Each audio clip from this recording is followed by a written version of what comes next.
7월 18일 금요일 경건의 시간을 시작하겠습니다. 기도하겠습니다. 영원하신 진리이시며 역사의 주인이신 하나님, 이 시간 주님의 말씀을 열어 모세와 이스라엘 백성의 역사를 통해 하나님의 구원의 계획을 묵상하고자 합니다. 스데반의 담대한 설교를 통해 나타났던 주님의 깊은 뜻을 깨닫게 하시고 저희의 마음과 생각을 겸손히 열어 진리를 온전히 받아들이게 하옵소서. 성령님의 조명하심으로 저희를 인도하시어 오늘 말씀 속에서 살아계신 주님을 만나고 저희의 믿음이 더욱 견고해지는 은혜를 허락하여 주옵소서. 예수님의 이름으로 기도드립니다. 아멘. 사도행전 7장 17절부터 34절까지의 말씀을 보겠습니다. 함께 읽겠습니다.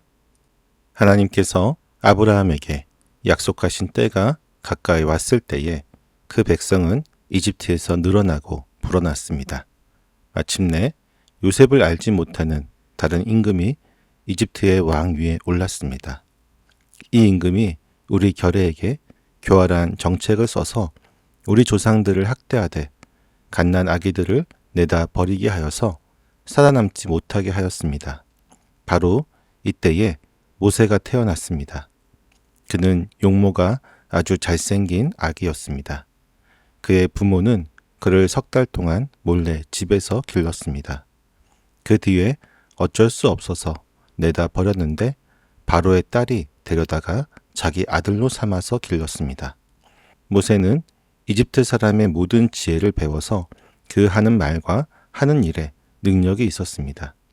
모세가 40살이 되었을 때에 그의 마음에 자기 동족인 이스라엘 사람의 사정을 살펴볼 생각이 났습니다. 어느 날 그는 자기 동족 한 사람이 억울한 일을 당하는 것을 보고 그의 편을 들어 이집트 사람을 때려 죽여서 압박받는 사람의 원한을 풀어주었습니다. 그는 자기 동포가 하나님이 자기 손을 빌어서 그들을 구원하여 주신다는 것을 깨달을 것으로 생각하였는데 그들은 깨닫지 못하였습니다.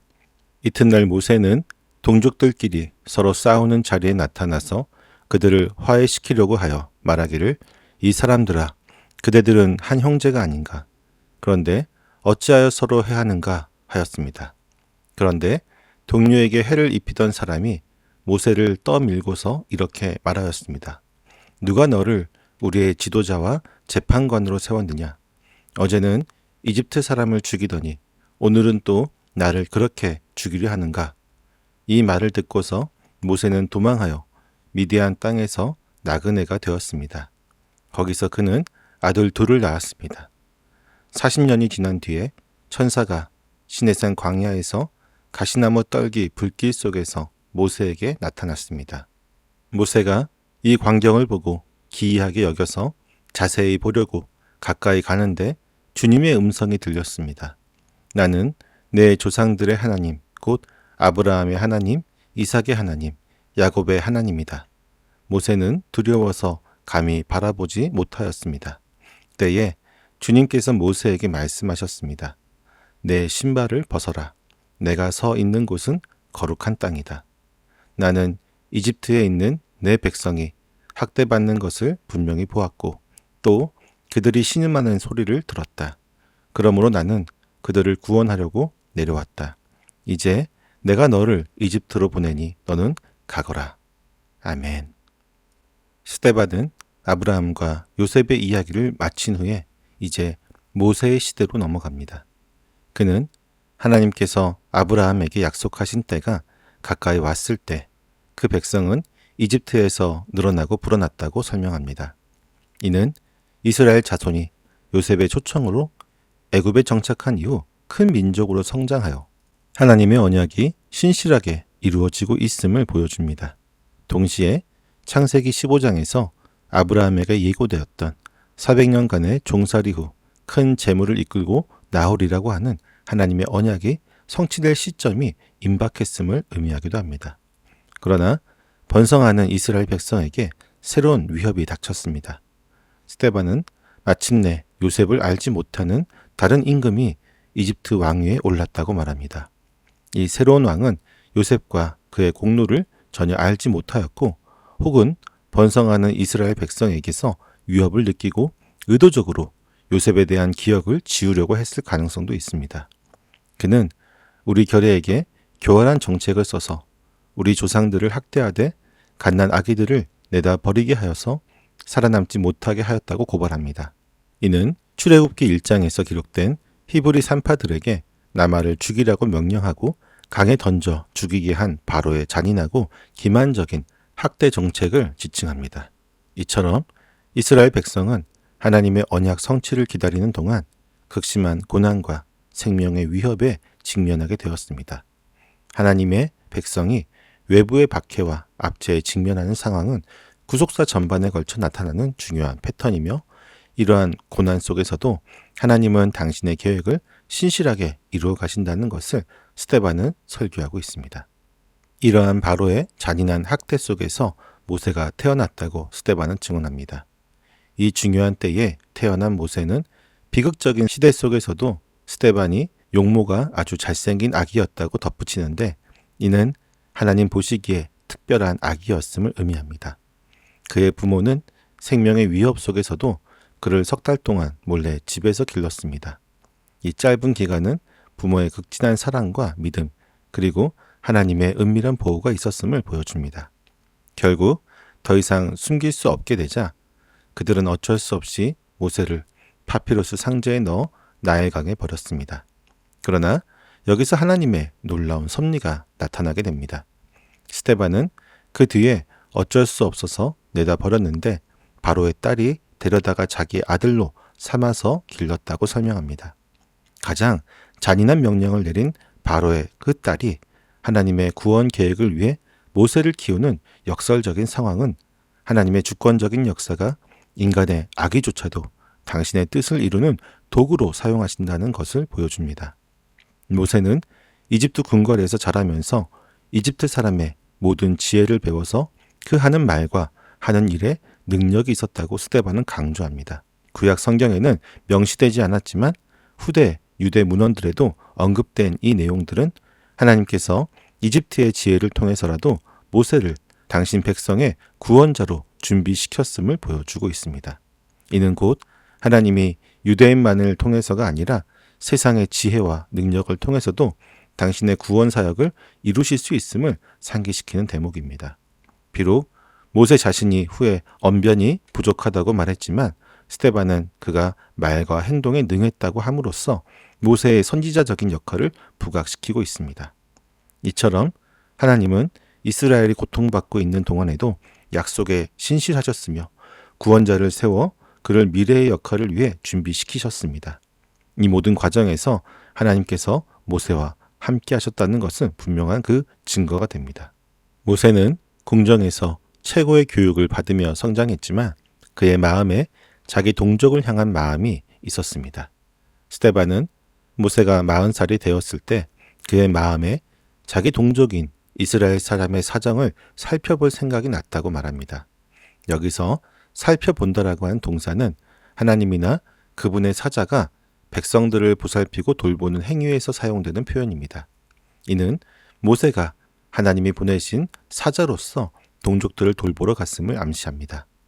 어느 날 모세는 자기 동족 한 사람이 억울한 일을 당하는 것을 보고 그의 편을 들어 이스라엘 사람을 때려 죽여서 압박받는 사람의 원한을 풀어주었다고 스데반은 설명합니다. 구약 성경은 원한을 풀어주었다는 표현이 없지만 스데반은 이를 덧붙여 모세가 하나님으로부터 받은 사명으로 신적인 복수를 행하였음을 강조합니다. 그러나 이 행동은 모세가 기대했던 반응을 얻지 못했습니다. 스데반은 그는 자기 동포가 하나님이 자기 손을 빌어서 그들을 구원하여 주신다는 것을 깨달을 것을 생각했는데 그들은 깨닫지 못하였다고 지적합니다. 이 구절은 출애굽기에는 없는 스데반의 독자적인 해석으로 이스라엘 백성이 모세의 행동을 하나님의 구원 계획의 일부로 이해하고 있지 못했음을 강하게 부각시킵니다. 훗날 이스라엘은 모세와 같은 선지자인 예수님 또한 알아보지 못하고 거부하였습니다. 이튿날 모세는 동족끼리 서로 싸우는 자리에 나타나서 그들을 화해시키려고 하여 말하기를 이 사람들아 그대들은 한 형제가 아닌가. 그런데 어찌하여 서로 해하는가 하였습니다라고 스데반은 이어갑니다. 스데반은 모세를 이스라엘과 하나님 사이에 중재자 역할을 미리 보여주는 존재로 묘사합니다. 그러나 동료에게 해를 입히던 사람이 모세를 떠밀고서 누가 너를 우리의 지도자와 재판관으로 세웠느냐? 어제는 이집트 사람을 죽이더니 오늘은 또 나를 그렇게 죽이려 하는가 하고 되묻습니다. 스데반은 이 인용구를 통해 누가 너를 보냈느냐라는 질문에 대한 답이 하나님임을 분명히 하려고 했습니다. 이처럼 모세는 동족의 고난에 공감하며 정의를 행하였지만 동족의 오해와 거부로 인해 오히려 생명의 위협을 받게 되었습니다. 스데반은 이 말을 듣고서 모세는 도망하여 미디안 땅에서 나그네가 되었습니다. 거기서 그는 아들 둘을 낳았습니다라고 말합니다. 출애굽기에는 바로의 분노가 모세의 도피의 원인으로 언급되지만 스데반은 동족 이스라엘 사람들의 직접적인 거부와 그로 인한 생명의 위협이 모세의 도피로 직결되었음을 강조하며 이스라엘의 지도자 거부라는 주제를 더욱 부각시키고 있습니다. 모세는 미디안에서 외국인으로서 나그네가 되었는데 이는 하나님이 특정 장소나 민족에 얽매이지 않으시고 어디에서든 자신의 백성과 함께 하신다는 나그네 모티브를 함께 드러내고 있습니다. 비록 그는 동족에게 거부당해 낯선 땅에 살게 되었지만 하나님은 여전히 그와 함께 하셨습니다. 모세의 광야 생활은 40년이라는 긴 침묵의 시간이었습니다. 스데반은 40년이 지난 뒤에 천사가 시내산 광야에서 가시떨기 불길 속에서 모세에게 나타났다고 증언합니다. 40년이 지난 뒤라고 하는 표현은 하나님께서 자신의 목적을 이루시기 위해 역사를 진행시키고 있었음을 암시하고 있습니다. 이 사건은 모세의 인생에서 가장 중요한 전환점이자 그를 이스라엘의 진정한 지도자로 세우시는 하나님의 부르심에 있습니다. 모세가 이 광경을 보고 기이하게 여겨 자세히 보려고 가까이 갔을 때에 주님의 음성이 들렸다고 스데반은 설명합니다. 그 음성은 바로 나는 내 조상들의 하나님, 곧 아브라함의 하나님, 이삭의 하나님, 야곱의 하나님이다라는 장엄한 선언이었습니다. 이는 하나님께서 단순히 어떤 신비한 존재가 아니라 이스라엘의 조상들과 언약을 맺으신 신실하고 살아계신 하나님이심을 분명히 합니다. 모세는 이 거룩한 임재 앞에서 두려워서 감히 바라보지 못하였습니다. 그때 주님께서 모세에게 내 신발을 벗어라. 내가 서 있는 곳은 거룩한 땅이다 라고 말씀하셨습니다. 스데반이 이 세부 사항을 포함시킨 것은 예루살렘 성전만이 거룩한 장소가 아니라 시내 광야와 같은 다른 곳에서도 하나님이 임재하시고 거룩함이 나타날 수 있음을 청중들에게 은연중에 상기시키려는 의도를 가지고 있었습니다. 이는 유대인들이 성전에 갇혀 하나님을 이해하고 있었음을 도전하고 있는 스데반의 중요한 논지였습니다. 그리고 하나님은 당신의 백성들에 대한 고통을 잊지 않으셨음을 선언하십니다. 나는 이집트에 있는 내 백성이 학대받는 것을 분명히 보았고 또 그들이 신음하는 소리를 들었다. 그러므로 나는 그들을 구원하려고 내려왔다라고 하나님은 말씀하셨습니다. 하나님은 자신의 백성의 고통을 외면하지 않으시고 그들의 신음소리를 들으셨습니다. 이는 하나님의 자비와 언약에 대한 신실하심을 보여주는 중요한 증거입니다. 마지막으로 하나님은 모세에게 자신의 구원 계획의 핵심을 밝히십니다. 이제 내가 너를 이집트로 보내니 너는 가거라. 광야에서 40년간 준비된 모세는 이제 하나님의 위대한 구원 사역의 도구로 부르심을 받게 됩니다. 모세는 하나님으로부터 율법을 계시하고 이스라엘 백성을 구원해낸 독특한 인물이며 이는 말과 행동의 능력 있는 선지자로서 우리 주 예수 그리스도의 예표가 되어집니다.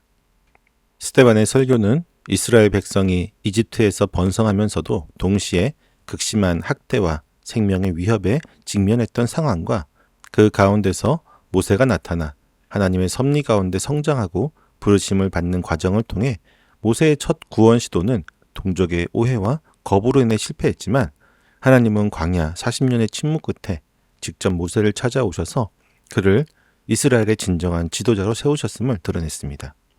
이는 표면적으로는 이스라엘의 역사를 나열하는 것처럼 보이지만 그 기저에는 이스라엘 백성이 하나님의 뜻을 오해하고 하나님께서 보내신 선지자들을 거절했던 아픈 역사가 흐르고 있습니다. 모세를 거부했던 과거의 역사가 결국 그들이 참된 선지자이자 구원자이신 예수 그리스도를 거부하고 십자가에 못 박는 사건으로 이어지게 됩니다. 스데반은 이러한 역사의 반복을 통해 자기 백성을 구원하시려는 하나님의 한결같은 계획과 그럼에도 불구하고 계속되는 인간의 불순종을 날카롭게 지적하고 있습니다. 스데반의 설교는 오히려 오늘날 우리가 하나님의 말씀을 얼마나 진정으로 받아들이고 있는지, 그리고 우리 안에 참된 메시아를 거부하고 완고함은 없는지 깊이 성찰하게 합니다. 세상의 비난과 오해 속에서 우리의 믿음이 흔들릴 때 우리는 모세처럼 하나님의 부르심 앞에 겸손히 서야 합니다. 하나님의 구원 계획은 특정한 장소나 우리의 한정된 이해를 넘어서 온 역사와 모든 공간에서 살아 움직이고 있음을 스데반은 담대히 증언합니다. 참된 순종은 우리가 가진 익숙한 틀을 깨고 하나님이 보내신 예수님을 온전히 영접하는 데 있습니다. 스데반이 죽음 앞에서도 그리스도를 바라보며 진리를 외쳤듯이 우리 또한 이 시대 속에서 세상에 당해낼 수 없는 성령의 충만함과 말씀의 능력으로 무장하여 오직 구원의 유일한 길 대신 예수 그리스도를 증언하는 생명력 있고 담대한 증인의 삶을 살아갈 수 있기를 소망합니다. 기도하겠습니다. 신실하신 언약의 하나님, 오늘 스데반의 설교를 통해 이스라엘의 역사 속에서 하나님이 자신의 백성을 향한 끊임없는 사랑과 구원 계획을 보게 하시니 감사합니다. 고난과 학대 속에서도 모세를 세우시고 광야에서 친히 나타나셔서 이스라엘을 구원하시려 하셨던 주님의 놀라운 섭리를 또한 찬양합니다. 저희의 삶 속에서도 때로는 하나님의 뜻을 오해하거나 주님이 보내신 이들을 알아보지 못하는 어리석음이 있음을 고백합니다. 익숙한 틀에 갇혀 주님의 광대하신 역사를 제한하지 않게 하시고 세상의 비난과 오해 속에서도 모세처럼 겸손히 주님의 부르심 앞에 서게 하여 주옵소서. 저희가 참된 순종의 의미를 깨달아 오직 구원의 유일한 길 되시는 예수 그리스도를 온전히 영접하게 하시고 스데반과 같이 성령의 충만함과 말씀의 능력으로 무장하여 이 시대 속에서 주님을 담대히 증언하는 생명력 있는 증인의 삶을 살아가게 하여 주옵소서. 예수님의 이름으로 기도드립니다. 아멘.